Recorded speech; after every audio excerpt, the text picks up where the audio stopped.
2 நாளாகமம் 14ஆம் அதிகாரம். அபியா தன் பிதாக்களுடைய நித்திரை அடைந்த பின் அவனை தாவீதின் நகரத்தில் அடக்கம் பண்ணினார்கள்.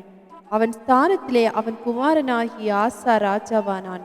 இவனுடைய நாட்களில் தேசம் 10 வருஷம் மட்டும் அமெரிக்கையாய் இருந்தது. ஆசா தன் தேவனாகிய கர்த்தரின் பார்வைக்கு நன்மையும் செம்மையுமானதை செய்தான். அந்நிய தேவர்களின் பலிபீடங்களையும் மேடைகளையும் அகற்றி சிலைகளை உடைத்து விக்கிரக தோப்புகளை வெட்டி தங்கள் பிதாக்களின் தேவனாகிய கர்த்தரை தேடவும் நியாயப்பிரமாணத்தின்படியும் கற்பனையின்படியும் செய்யவும் யூதாவுக்கு கற்பித்து யூதாவுடைய எல்லா பட்டணங்களிலுமிருந்து மேடைகளையும் விக்கிரகங்களையும் அகற்றினான். அவனுக்கு முன்பாக ராஜ்யம் அமெரிக்கையாய் இருந்தது. கர்த்தர் அவனுக்கு இளைப்பாறுதலை கட்டளையிட்டதினால் அந்த வருஷங்களில் அவனுக்கு விரோதமான யுத்தம் இல்லாதிருந்தது. தேசம் அமெரிக்கையாய் இருந்தபடியினால் யூதாவிலே அரணான பட்டணங்களை கட்டினான். அவன் யூதாவை நோக்கி, தேசம் நமக்கு முன்பாக அமர்ந்திருக்கையில் நாம் இந்த பட்டணங்களை கட்டி அவைகளுக்கு அலங்கங்கள், கோபுரங்கள், வாசல்கள் உண்டு பண்ணி தாழ்பால் போட்டு பலப்படுத்துவோமாக. நம்முடைய தேவனாகிய கர்த்தரை தேடினோம். தேடின போது சுற்றிலும் நமக்கு இளைப்பாறுதலை கட்டளையிட்டார் என்றான். அப்படியே கட்டினார்கள். அவர்களுக்கு காரியம் வாய்த்தது. யூதாவிலே பரிசையும் ஈட்டியும் பிடிக்கிற 3,00,000 பேரும், பென்யமீனிலே கேடகம் பிடித்து வில்லை நாணேற்றுகிற 2,80,000 பேருமான சேனை ஆசாவுக்கு இருந்தது. இவர்கள் எல்லாரும் பராக்கிரமசாலிகள். அவர்களுக்கு விரோதமாக எத்தியோப்பியனாகிய சேரா 10,00,000 பேர்கள் சேர்ந்த சேனையோடு 300 ரதங்களோடும் புறப்பட்டு மரேசா மட்டும் வந்தான். அப்பொழுது ஆசா அவனுக்கு எதிராக புறப்பட்டான். மரேசாவுக்கு அடுத்த செப்பாத்தா என்னும் பள்ளத்தாக்கில் யுத்தத்திற்கு அணிவகுத்து நின்றார்கள். ஆசா தன் தேவனாகிய கர்த்தரை நோக்கி கூப்பிட்டு, கர்த்தாவே, பலமுள்ளவனுக்காகிலும் பலனற்றவனுக்காகிலும் உதவி செய்கிறது உமக்கு லேசான காரியம். எங்கள் தேவனாகிய கர்த்தாவே, எங்களுக்கு துணை நில்லும். உம்மை சார்ந்து உம்முடைய நாமத்தில் ஏராளமான இந்த கூட்டத்திற்கு எதிராக வந்தோம். கர்த்தாவே, நீரெங்கள் தேவன், மனுஷன் உம்மை மேற்கொள்ள விடாதேயும் என்றான். அப்பொழுது கர்த்தர் அந்த எத்தியோப்பியரை ஆசாவுக்கும் யூதாவுக்கும் முன்பாக முறியடித்ததினால் எத்தியோப்பியர் ஓடிப்போனார்கள். அவர்களை ஆசாவும் அவனோடு இருந்த ஜனங்களும் சேரார் மட்டும் துரத்தினார்கள். எத்தியோப்பியர் திரும்ப பலங்கொழாதபடிக்கு முறிந்து விழுந்தார்கள். கர்த்தருக்கும் அவருடைய சேனைக்கு முன்பாக நொறுங்கி போனார்கள். அவர்கள் மிகுதியாக கொள்ளையடித்து கேராரின் சுற்றுப்பட்டணங்களை எல்லாம் முறியடித்தார்கள். கர்த்தரால் அவர்களுக்கு பயங்கரம் உண்டாயிற்று. அந்த பட்டணங்களை எல்லாம் கொள்ளையிட்டார்கள். அவைகளில் கொள்ளை மிகுதியாய் அகப்பட்டது. மிருக ஜீவன்கள் இருந்த கொட்டாரங்களையும் அவர்கள் இடித்து போட்டு திரளான ஆடுகளையும் ஒட்டகங்களையும் சாய்த்து கொண்டு எருசலேமுக்கு திரும்பினார்கள். 2 நாளாகமம் 15ஆம் அதிகாரம். அப்பொழுது தேவனுடைய ஆவி ஓதேத்தின் குமாரனாகிய அசரியாவின் மேல் இறங்கினதினால் அவன் வெளியே ஆசாவுக்கு எதிர்கொண்டு போய் அவனை நோக்கி, ஆசாவே, யூத பென்யமீன் கோத்திரங்களின் சகல மனுஷரே, கேளுங்கள். நீங்கள் கர்த்தரோடு இருந்தால் அவர் உங்களோடு இருப்பார். நீங்கள் அவரை தேடினால் உங்களுக்கு வெளிப்படுவார். அவரை விட்டீர்களே ஆகில் அவர் உங்களை விட்டு விடுவார்.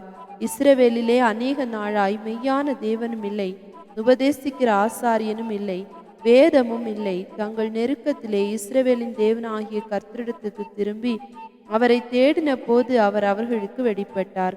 அக்காலங்களிலே வெளியே போகிறவர்களுக்கும் உள்ளே வருகிறவர்களுக்கும் சமாதானம் இல்லை. தேசங்களின் குடிகள் எல்லாருக்குள்ளும் மகா அமளி உண்டாயிருந்து ஜாதியை ஜாதியும் பட்டணத்தை பட்டணமும் நொறுக்கினது. தேவன் அவர்களை சகலவித இடுக்கத்தினாலும் கலங்க பண்ணினார். நீங்களோ உங்கள் கைகளை நெகிழ விடாமல் திடன் கொள்ளுங்கள், உங்கள் கிரியைகளுக்கு பலன் உண்டு என்றான்.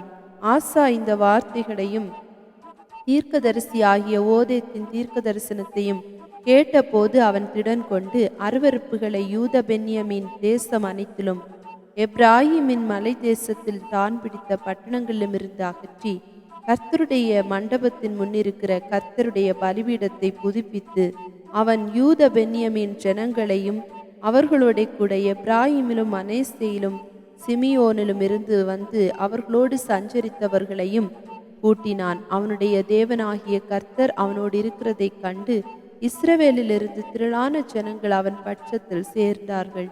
ஆசா அரசாண்ட 15ஆம் வருஷம் 3ஆம் மாதத்திலே அவர்கள் எருசலேமிலே கூடி தாங்கள் கொள்ளையிட்டு ஓட்டிக்கொண்டு வந்தவைகளில் அந்நாளிலே 700 மாடுகளையும் 7000 ஆடுகளையும் கர்த்தருக்கு பலியிட்டு தங்கள் பிதாக்களின் தேவனாகிய கர்த்தரை தங்கள் முழு இருதயத்தோடும் தங்கள் முழு ஆத்மாவோடும் தேடுவோம் என்றும், சிறியோர் பெரியோர் ஸ்திரீ புருஷர் எல்லாரிலும் இஸ்ரவேலின் தேவனாகிய கர்த்தரை தேடாதவன் எவனோ அவன் கொலை செய்யப்பட வேண்டும் என்றும் ஒரு உடன்படிக்கை செய்து மகா சத்தத்தோடும் கெம்பீரத்தோடும் பூரிகைகளோடும் எக்காலங்களோடும் கர்த்தருக்கு முன்பாக ஆணையிட்டார்கள். இந்த ஆணைக்காக யூத ஜனங்கள் யாவரும் சந்தோஷப்பட்டார்கள். தங்கள் முழு இருதயத்தோடும் ஆணையிட்டு தங்கள் முழு மனதோடும் அவரை தேடினார்கள். கர்த்தர் அவர்களுக்கு வெளிப்பட்டு சுற்றுப்புறத்தாரால் யுத்தமில்லாதபடிக்கு அவர்களை இளைப்பார பண்ணினார். தோப்பிலே அருவருப்பான விக்கிரகத்தை உண்டு பண்ணின ராஜாவாகிய ஆசாவின் தாயான மாகாளையும் ராஜாத்தியாய் இராதபடிக்கு ஆசா விலக்கி போட்டு அவளுடைய விக்கிரகத்தையும் நிர்மூலமாக்கி தகர்த்து கீதரோன் ஆற்றண்டையிலே சுட்டரித்து போட்டான். மேடைகளோ இஸ்ரவேலிலிருந்து தகர்க்கப்படவில்லை. ஆனாலும் ஆசாவின் இருதயம் அவன் நாட்களிலெல்லாம் உத்தமமாயிருந்தது. தன் தகப்பனும் தானும் பரிசுத்தம் பண்ணும்படி தேர்ந்து கொண்ட வெள்ளியையும் பொன்னையும் பனிமுட்டுகளையும் அவன் தேவனுடைய ஆலயத்திலே கொண்டு வந்தான். ஆசா அரசாண்ட 35ஆம் வருஷம் மட்டும் யுத்தமில்லாதிருந்தது. 2 நாளாகமும் 16ஆம் அதிகாரம். ஆசா அரசாண்ட 36ஆம் வருஷத்திலே இஸ்ரவேலின் ராஜாவாகிய பாஷா யூதாவுக்கு விரோதமாய் வந்து ஒருவரும் யூதாவின் ராஜாவாகிய ஆசாவினிடத்தில் போக்குவரத்துமாயிராதபடிக்கு ராமாவை கட்டினான். அப்பொழுது ஆசா கர்த்தருடைய ஆலயத்திலும் ராஜாவின் அரமனையிலும் உள்ள பொக்கிஷங்களிலும் உள்ள வெள்ளியும் பொன்னும் எடுத்து தமஸ்குவின் வாசம் பண்ணுகிற பெனதாத் என்னும் சீரியாவின் ராஜாவினிடத்துக்கு அனுப்பி, எனக்கும் உமக்கும் என் தகப்பனுக்கும் உம்முடைய தகப்பனுக்கும் உடன்படிக்கை உண்டே. இதோ வெள்ளியும் பொன்னும் உமக்கு அனுப்பினேன். இஸ்ரவேலின் ராஜாவாகிய பாஷா என்னை விட்டு விலகி போகும்படிக்கு நீர் வந்து அவனோடு செய்த உடன்படிக்கையை தள்ளி போடும் என்று சொல்லி அனுப்பினான். பெனதாத் ராஜாவாகிய ஆசாவுக்கு செவி கொடுத்து தனக்குண்டான சேனாபதிகளை இஸ்ரவேலின் பட்டணங்களுக்கு விரோதமாக அனுப்பினான். அவர்களோ ஈயோனையும் தானையும் ஆபேல் மாயிமையும் நப்தலி பட்டணங்களின் எல்லா பண்டக சாலைகளையும் முறியடித்தார்கள். இதை பாஷா கேட்டபோது ராமாவை கட்டுகிறதை நிறுத்தி தன் வேலையை விட்டு ஒழிந்தான்.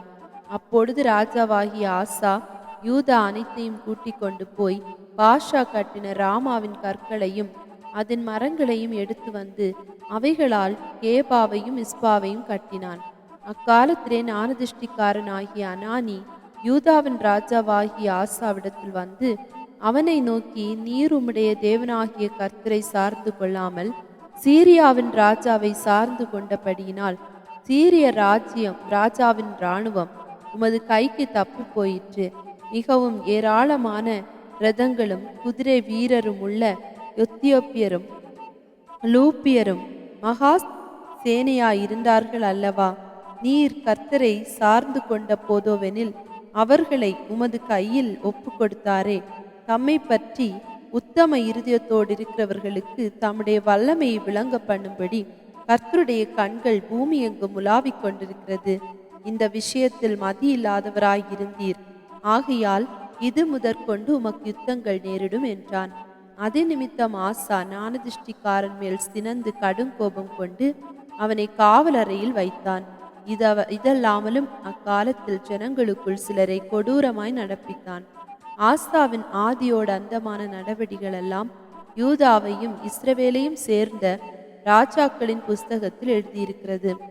ஆசா அரசாண்ட 39ஆம் வருஷத்திலே தன் கால்களில் வியாதி கண்டு அவன் நோவு மிகவும் உக்கிரமாயிருந்தது. அவன் தன் வியாதியிலும் கர்த்தரை அல்ல பரிகாரிகளையே தேடினான். ஆசா தான் அரசாண்ட 41ஆம் வருஷத்தில் மரித்து தன் பிதாக்களோடு நித்திரை அடைந்தான்.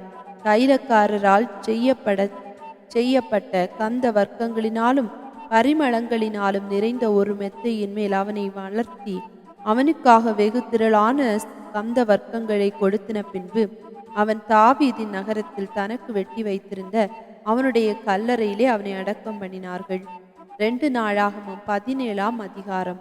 அவன் ஸ்தானத்திலே அவன் குமாரனாகி யோசபாத் ராஜாவாகி இஸ்ரவேலுக்கு விரோதமாய் பலப்பட்டான். அவன் யூதாவின் அரணான பட்டணங்களிலெல்லாம் இராணுவத்தையும் யூத தேசத்திலும் தன் தகப்பனாகிய ஆசா பிடித்த எப்ராஹிமின் பட்டணங்களிலும் தானியங்களையும் வைத்தான். கர்த்தர் யோசபாத்தோடு இருந்தார். அவன் பாகால்களை தேடாமல் தன் தகப்பனாகிய தாவீது முன்னாட்களில் நடந்த வழிகளில் நடந்து தன் தகப்பனுடைய தேவனை தேடி இஸ்ரவேலுடைய செய்கையின்படி நடவாமல் அவருடைய கற்பனைகளின்படி நடந்து கொண்டான். ஆகையால் கர்த்தர் அவன் கையில் ராஜ்யபாரத்தை திடப்படுத்தினார். யூத கோத்திரத்தார் எல்லாரும் யோசபாத்துக்கு காணிக்கைகளை கொண்டு வந்தார்கள். அவனுக்கு ஐஸ்வர்யமும் கனமும் மிகுதியாய் இருந்தது. கர்த்தருடைய வழிகளில் அவன் இருதயம் உற்சாகம் கொண்டது. அவன் மேடைகளையும் விக்கிரக தோப்புகளையும் யூதாவை விட்டு அகற்றினான். அவன் அரசாண்ட 3ஆம் வருஷத்தில் யூதாவின் பட்டணங்களிலே உபதேசம் பண்ணும்படிக்கு அவன் தன் பிரபுக்களாகிய பென்னாயிலையும் ஒபதியாவையும் சகரியாவையும் நெதானேலையும் மீகாயாவையும் இவர்களோட கூட செமேயா நெதனியா செபதியா ஆசகேல் செமரபோத் யோனாத்தான் அதோனியா தொபியா தொபத்தோனியா என்னும் தேவியரையும் இவர்களோட கூட ஆசாரியரான எலிஷாமாவையும் யோராமையும் அனுப்பினான். இவர்கள் யூதாவிலே உபதேசித்து கர்த்தருடைய வேத புஸ்தகத்தை வைத்துக்கொண்டு யூதாவின் பட்டணங்களிலெல்லாம் திரிந்து ஜனங்களுக்கு போதித்தார்கள். யூதாவை சுற்றி இருக்கிற தேசங்களுடைய ராஜ்யங்களின் மேலெல்லாம் கர்த்தரால் உண்டான பயங்கரம் வந்ததினால் யோசபாத்தோடு யுத்தம் பண்ணாதிருந்தார்கள். பெலிஸ்தியரிலும் சிலர் யோசபாத்துக்கு பகுதி பணத்தோடும் கூட காணிக்கைகளையும் கொண்டு வந்தார்கள். அரபியரும் அவனுக்கு 7700 ஆட்டுக்கடாக்களையும் 7700 வெள்ளாட்டு கடாக்களையும் கொண்டு வந்தார்கள். இப்படியே யோசபாத் வர வர மிகவும் பெரியவனாகி யூதாவிலே கோட்டைகளையும் ரஸ்துக்களை வைக்கும் பட்டணங்களையும் கட்டினான். யூதாவின் பட்டணங்களில் அவன் பெரிய வேலைகளை நடத்தினான். எருசலேமிலே பராக்கிரமசாலிகளான சேவகர் அவனுக்கு இருந்தார்கள். தங்கள் பிதாக்களுடைய வம்சங்களின்படி அவர்களுடைய லெக்கமாவது யூதாவிலே 1000க்கு அதிபதிகளில் அத்னா தலைமையானவன். அவனிடத்திலே பராக்கிரமசாலிகள் 3 லட்சம் பேர் இருந்தார்கள். அவனுக்கு உதவியாக யோகன்னான் என்னும் சேனாபதியாய் இருந்தான். அவனிடத்திலே 2,80,000 பேர் இருந்தார்கள். அவனுக்கு உதவியாக கர்த்தருக்கு தன்னை உற்சாகமாய் ஒப்பு கொடுத்த சிக்ரியன் குமாரனாகிய அமசியா இருந்தான். அவனிடத்திலே பராக்கிரமசாலிகள் 2 லட்சம் பேர் இருந்தார்கள். பென்யமீனிலே எலியாதா என்னும் பராக்கிரமசாலி இருந்தான். அவனிடத்திலே வில்லும் கேடகமும் பிடிக்கிறவர்கள் 2 லட்சம் பேர் இருந்தார்கள். அவனுக்கு உதவியாக யோசபாத் இருந்தான். அவனிடத்திலே சேவகத்திற்கு ஆயுத பாணிகள் 1,80,000 பேர் இருந்தார்கள். ராஜா யூதா எங்கும் உள்ள அரணான பட்டணங்களில் வைத்தவர்களை தவிர இவர்களை ராஜாவை சேவித்தவர்கள்.